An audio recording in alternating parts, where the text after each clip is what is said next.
But I just want to tell you, because when I saw all this youth, this great-looking young people, okay, I just said, I'm going to talk for a couple of minutes about success.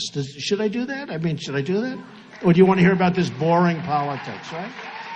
Should I talk about a little bit? I'm given so much money to talk about success, and I give it to charities. But I love talking about success. Frankly, I like talking about success much more than politics, right? But there are a few things when you're talking about being successful. And I say it, and I say it, and it's never going to change. You have to love what you do. You're all young. Ideally, you'll love something that's a good business. For instance, some businesses aren't good business. I won't name them, but they're tough businesses. Other businesses historically have been good businesses. You have to absolutely love what you do. Ideally, love what you do in a good business, but you know what? If it's not necessarily that good, the loving is more important than having that good business. Some people want to be teachers. Some of the happiest people and the most successful people that I know are people that aren't the richest at all. They don't make it all the most money. They're teachers. They're scientists. I know people that are scientists that are like, they can't wait to get to work. They can't wait. Policemen, our police departments are, I think, terribly disrespected. I think they're not given the credit for the great job they do. I have to be honest with you.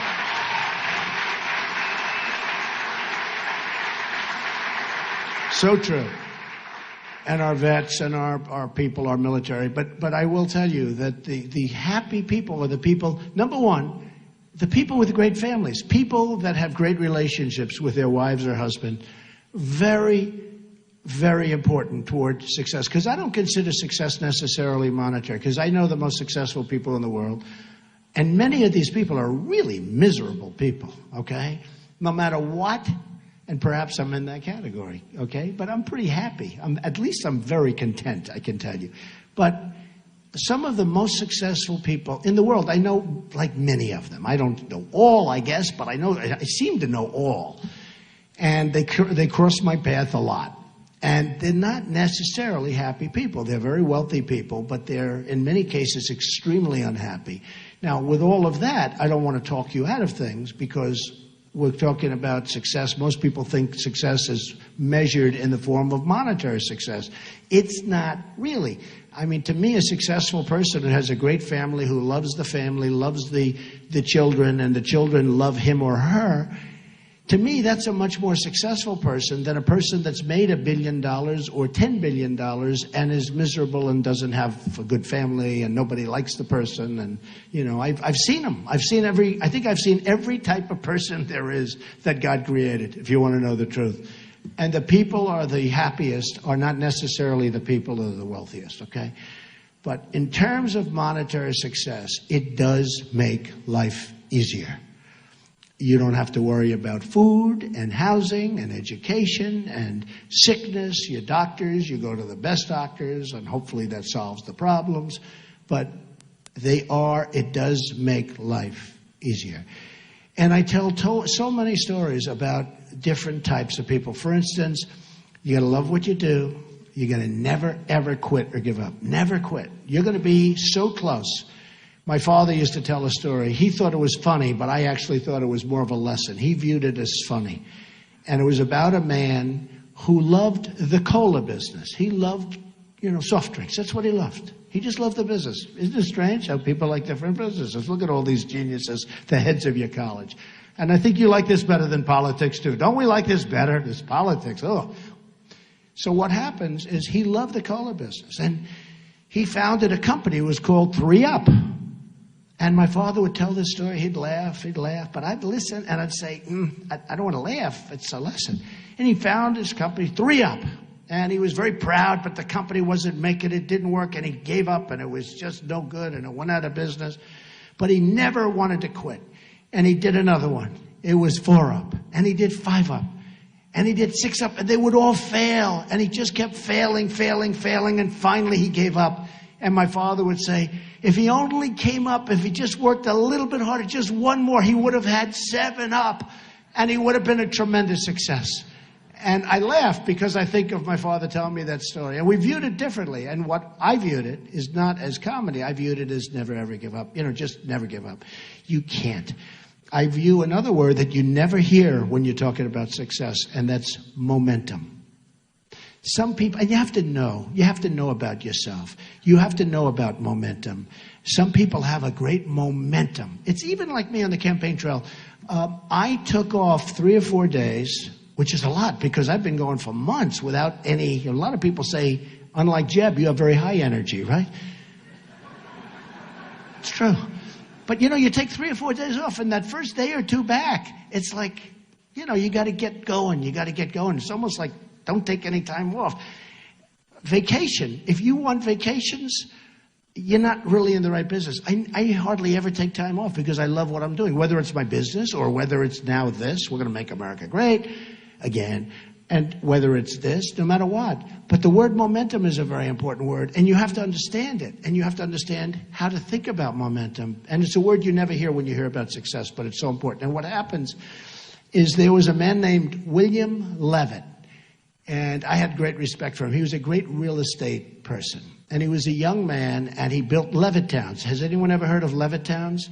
Well, Levittowns were these massive housing developments, largely in Long Island, Pennsylvania, different places, but massive.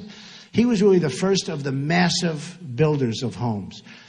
And he was a young man. He did unbelievably, became very, very rich, and everything he touched turned to gold, and it was incredible. And then what happened is he was offered a lot of money by Gulf and Western. It was a big conglomerate to buy his company. And you have to understand, William Levitt used to go around looking for nails, looking for sawdust. He'd sell the sawdust. He'd save the nails and use them again. He'd save chips of wood and use them for different things. Everything was perfect. He knew how to get zoning. He'd have lunch with the mayor. He'd have lunch with the council. He'd have dinner with everybody. He was the ultimate professional real estate developer, and he built Levittowns. Remember, he was the first really large-scale housing sprawl all over the country. Actually, they went all over the world. So Gulf and Western came to him, and they offered him a lot of money, more money than he ever thought possible. And he took it, and he said, oh, boy, this is great. He then retired at a very young age, very, very young. But he was going crazy. He was so bored. He was going absolutely crazy, but they had a restrictive covenant. He couldn't compete. He couldn't do what he knew best, which was building housing. And so he was retired. He moved to the south of France. He bought a magnificent yacht. Unfortunately, he got divorced, and he did a trophy wife thing, and, one of those things. And terrible person to do that. But he did it. But he had a wife who was a good wife, La Belle. And he named the boat after her, the yacht. And he was riding high. Everything was good. Now he's getting a little older. He's still in retirement, lost his momentum, remember the word. And Gulf and Western comes back, and they're dying. This is a big company, but they're dying because they don't send people to pick up nails. They don't send people to sell the sawdust. They don't send people to take the little scraps of lumber and bring them down and sell them and get very small amounts of money, but it all adds up. And they're losing their shirt with this company they bought. They couldn't get zoning because they don't take the mayor out to dinner, and they don't do the things that you have to do. And they couldn't get zoning. They had all this land. They went crazy with buying land, and they couldn't sell the company because it was a mess, and they destroyed the company. And they went to William Levitt, and they said, we'd love to sell you the company back. And he said, I think it was about 12 years. He was out, okay, lost that whatever it is. And after 12 years, they came to him, they said, we'd love to sell you the company back. Would you have any interest? Yes, I would. I'd love to buy it back. So he bought this big company back, bigger than what he sold. He had all this land that was unzoned and all. And he worked like crazy. He worked 24 hours a day. Work. And he went bankrupt, out of business, totally bankrupt. The biggest. He went bankrupt. And by this time, he was an old guy. And I was at a party, and I was the new hot guy in New York. I was doing great with real estate, and I was on the covers of Business Week magazine and Fortune magazine. I was doing really well. And there was a man named Steve Ross that a lot of you folks would know from Warner Communications. And he was a hot guy in entertainment. He built Time Warner, and he was a great guy. Passed away from cancer, unfortunately, but he was an amazing guy, one of the great people in the history of the entertainment business. And he was giving a cocktail party. He had 50 people on his Fifth Avenue apartment. And I walk into the apartment. I was invited. And I see 50 people, and most of them are in the entertainment business. And I saw one person, pretty old guy, and he was sitting in the corner, and his name was William Levitt. And I went over to him because I was attracted to him because he was in my business. I didn't care about the entertainment people. I cared about him. And I said, Mr. Levitt, how are you doing? Donald Trump. He said, yes, I know. He said, I'm not doing well. I'm not doing well at all. I said, I read that, and it's too bad. What went wrong? And I'll never forget the expression of the statement. He said, Donald, I totally lost my momentum. It's a thing you probably never heard. He lost his momentum. He took that time off, he came back, and it was a different world, and he lost his momentum. Now, the real lesson there is you have to know if you've lost your momentum so that you don't get hurt. And it's just something that I talk about because it's so different. And I watched him sitting in this corner. I don't even know why he was there, because he was no longer successful. But I guess Steve knew him and respected him for what he had accomplished, because what he had accomplished was amazing. He was the forerunner to so many massive developments that you see all over. But he said, I lost my momentum, Donald. I lost my momentum. I've never, ever forgotten those words. And I've always remembered them. And what you want to do is you want to keep going, keep going, keep going. But if you think you lost your momentum, slow down and refocus on maybe something else, because it's so important to keep the momentum going, okay? So important. So that's one of the many, many elements or stories. And one quick one that we also talk about and that I talk about, there's a certain amount of luck. Does anybody believe in luck? Just raise your hand. Who believes that some people are luckier than others, right? So I have a friend who's just an unlucky guy. Just an unlucky guy. He's smart. He went to the Wharton School of Finance. He's a brilliant guy, but he's always been unlucky. And no matter what happens, it just works that way. And he never really succeeded. And you'll find when you become very successful, the people that you will like best are the people that are less successful than you. Because when you go to a table, you can tell them all these wonderful stories and they'll sit back and listen. Does that make sense to you? Okay? Always be around unsuccessful people because everybody will respect you. Do you understand that? Anyway, but this guy, he had a thing, and he was just like struck. He was unlucky. And no matter what he did, I call him injury bound, or he was just always something would happen. So he'd be injured. I say, what happened?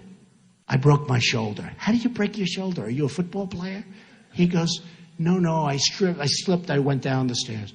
So he's in the hospital, and he's recovering in Long Island, and he comes back, and he's being driven back, and again, he's always injured. He's injury prone. You know the expression? Some people are injury prone. Is anybody in this room injury prone? Don't raise your hand. I don't even want to see it. Don't do it, because you'll convince yourself. Stand up back there. Are you really injury prone? Well, you're a big, strong guy. Are you a football player or something? Huh? You are? Ah, come on. Okay, here's what you do. Tell yourself you're not injury prone. Sit down, okay? Look at the size of that guy. How can he be injury prone? Looks like he's on the Green Bay Packers. I mean, give me a break. But this guy was totally injury prone. No matter what happened, totally injury prone. And he'd always be ill. I'd call his wife and she'd say, oh no, he's very sick. What's wrong with him? And he said, tell me something. I'd say, all right. So he had a broken shoulder, and now he's coming home. Think of this. He's coming home from the hospital, and he's riding on the Long Island Expressway, which is the longest parking lot in the world, by the way. He's riding on because it's so crowded. He's riding on the Long Island Expressway, and an 18-wheeler hits the signs that say, to New York City, 10 miles, right? Knocks over a sign. Think of this. He didn't even get hit by the truck. He got hit by a sign. And I call up to make sure he's okay from the previous injury, and the wife says, no, we're taking him home, and what happened is a big truck hit the big sign, the big stanchion, And the sign came down on the road and it hit his car, and now he's really in trouble, and now he's back in the hospital. Well, just like that, there is a certain amount of luck.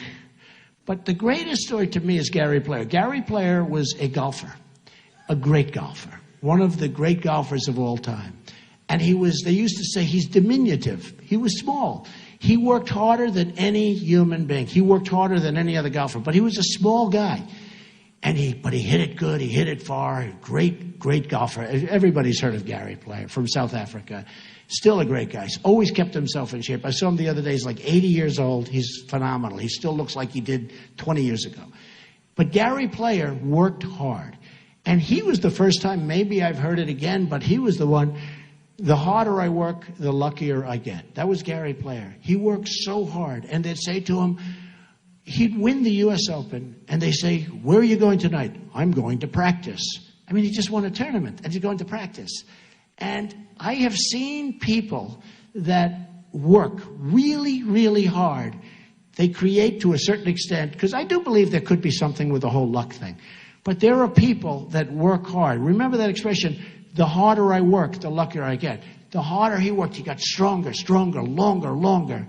He practiced putting, he practiced chipping. The guy was unbelievable. He won 18 majors, senior and regular. He won like 175 tournaments worldwide, which I think is the record. But he was a hard worker. And he used to say, they'd ask, how do you do this? How are you so successful? He says, well, you know, the harder I work, the luckier I get. And I just think it's a great thing for all of the young people out here and the older people. Hey, I'm still working just as hard. I think I work hard. I think I'm working harder in the last 8 months than I've ever worked before in my life. Believe me. But I enjoy it. You have to really work. The harder you work, remember, the harder you work, the luckier you get. So just remember those few little things. Momentum, love what you do, always love what you do. Always. One final story on success, because I think it's a great thing. I have a friend who's a guy who was born to a very, very successful Wall Street baron. And the Wall Street baron is a vicious, ruthless, horrible human being, okay? You would not like him for dinner. You'd respect him, but you wouldn't like him. And most of the people in the room would know who he is. One of the big barons of Wall Street. Very, very smart, very vicious, very ruthless, more so than you'd ever see in a movie. You know, they can't make movies about guys like this. And he had a son who's a really nice guy. I have no idea how he produced this son. This son is the nicest human being. And the son was in the father's firm on Wall Street, and the firm is a massive firm. And he was unable to compete really with all the young guns in the firm. And the father sort of understood it, loved his son, but drove his son really terribly. And what happened is the son is at a club. He's a member of a country club out in Westchester. And they were doing a major, major renovation of the clubhouse and the greens and the golf course, a big, big renovation. And people sort of semi-felt sorry for him almost, and they put him in charge. And he was fantastic. He was there at 6 in the morning and 5 in the morning, and he wouldn't leave till 9 in the evening. And the job came in under budget, ahead of schedule. The job turned out to be 10 times better than anyone ever thought. And he was so happy. His wife called me. She said, he's like a new man. He's so, so happy. He's doing this, and he's so happy. But he doesn't want to leave the firm because he doesn't want to disappoint his father. I said, his father's already disappointed, just in case you have any questions. I said, he's got to get out of the firm. He's got to get out from those killers. And he wouldn't leave. And I met with him, and I met with him and his wife, and not so long ago. And I said, so what are you going to do? He said, I've got to stay with the firm. I said, you're making a huge mistake. 2 years later, he left the firm. He opened a construction company. He can never do what his father did, but he's so happy. He's doing nicely. He's happy. His family loves him again. They couldn't stand him. He was a miserable, unhappy guy. He could not compete. And he now goes around and renovates buildings and all. He's the happiest guy in the world. And in his own way, his father's too tough to say it, but in his own way, his father is proud of what the son is doing. So I only say, really, love what you do and remember those other little things I told you, okay? So that's enough of success. Do we agree? Do we agree? Is that okay, Mr. Instructors? Okay? I really wanted to. I wanted.